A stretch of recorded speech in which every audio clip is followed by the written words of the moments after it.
Zdravíčko, vítam vás na videu.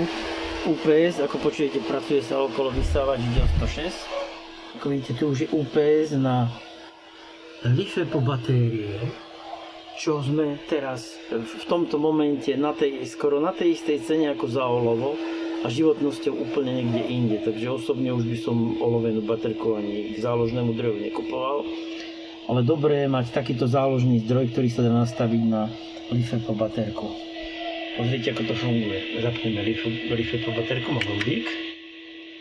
A keďže je prepojená dátovým káblom, tu je dátový kábel, tak druhá sa zapne automaticky. Si všimnete, blikajú rovnako. Tu je záložný zdroj. Ten má gombík, tu sa podrží. Tak. Naskočí. A tento záložný zdroj je výnimočný v tom, že sa dá nastaviť cez menu olovená baterka alebo lítiová a ako silno to má nabíjať. Hej, samozrejme, že tu sa dá aj poprepínať, že je output, input máme 0, ale keď dáme dve strčky, tak nám naskočí input, vidíte? Tak,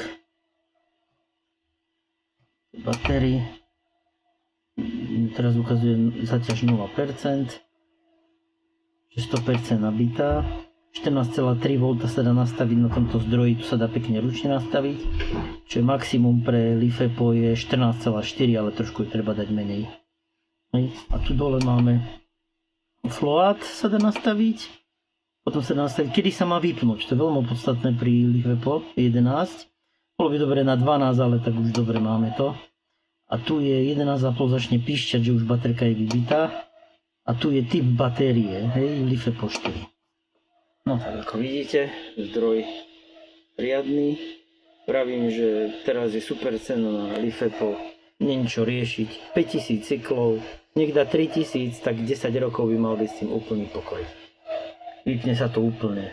Jednoducho musíme to vyťahnuť z zásuvky. Tak, ťahneme.